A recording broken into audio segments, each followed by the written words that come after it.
ఈ 2 సంవత్సరాల 3 మాసాల్లో ప్రజాపాలన వల్ల పేదలకు అందేటువంటి సంక్షేమ కార్యక్రమాలు సక్రమంగా అందుతున్నట్టు పోవాలని చెప్పినట్టు మాట జవాబు లేదు. మీరే అన్నారు కదా కాంగ్రెస్ పార్టీలో ఉన్నప్పుడు సన్న బియ్యం గేమ్ చేంజర్ లాగా పేదలకు ఉపయోగపడుతుంది, సంపన్నులు తినేటువంటి సన్న బియ్యం ఈరోజు పేదలకు అందిస్తుంది, ఇది గేమ్ చేంజర్గా పేదలకు సంబంధించిన కొత్త స్కీమ్ అని చెప్పని కాంగ్రెస్లో ఉన్నప్పుడు పోయినటువంటి మాట వాస్తవం కాదా అంటున్నాం. 10 ఏళ్లలో 10 రేషన్ కార్డులు ఇవ్వకపోతే మనం వచ్చిన తర్వాత పేదలందరికీ రేషన్ కార్డులు ఇచ్చినాం, వారికి ఇది ఐడెంటిటీ కార్డులకు ఉపయోగపడుతుంది చెప్పినటువంటి ఈరోజు అందుకు ప్రజాపాలన పోవాలని చెప్పంటున్నా. 10 ఏళ్ల పాపాల పైన మీరే మాట్లాడినరు.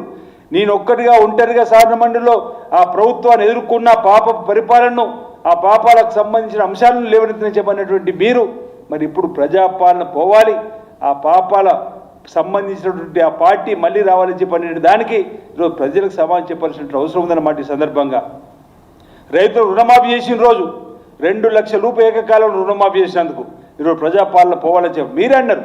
ఈ ప్రభుత్వం రైతు ప్రభుత్వం అని సన్న వడ్లకు బోనస్ ఇస్తున్నప్పుడు కూడా రైతును రాజు చేయడానికి కోసం మీరే అనేక వేదికల ద్వారా కాంగ్రెస్ పార్టీ విధానాలను 200 యూనిట్లు కరెంటును ఉచితంగా ఇచ్చిన రోజు కానీ చెప్పినటువంటి మీరు ఈరోజు పార్టీ మారగానే ఈరోజు అక్కసుతోటి రేవంత్ రెడ్డి గారిపై ఉన్నటువంటి ఆ వ్యతిరేకతతో ఈ విధంగా మాట్లాడే మాటలు సబబు కాదు, ప్రజలందరూ కూడా గమనిస్తున్నారు.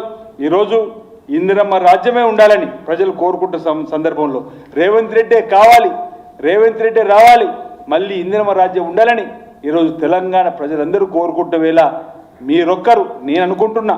ఇంతకంటే ముందు ఈ ప్రజాపాలన పోవాలని కోరుకున్న వాళ్ళల్లో 3 ఉంటే ఆ తర్వాత 4వ వారిగా మీరు చేరారు తప్ప 4 కోట్ల ప్రజలకు సంబంధించి ఎవరు కూడా కోరుకోని మాట మళ్ళీ రావాలి ఇందిరమ్మ రాజ్యం ఈరోజు రేవంత్ రెడ్డి గారి సర్కారాన్ని కోరుకున్న సందర్భంలో ఈరోజు లెక్కలతో సహా మేము చెప్పడానికి సిద్ధంగా ఉన్నాం.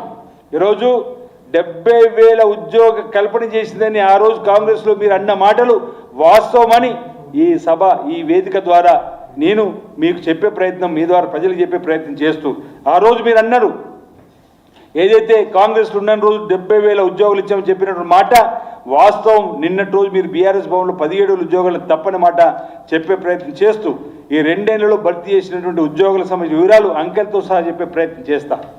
తెలంగాణ రాష్ట్ర పబ్లిక్ సర్వీస్ కమిషన్ ద్వారా 15,780 ఉద్యోగాలు ఇచ్చినాం. Telangana state police recruitment board ద్వారా 16,067 ఉద్యోగాలు ఇచ్చినాం. Medical and health recruitment board ద్వారా 8,666 ఉద్యోగాలు ఇచ్చినాం.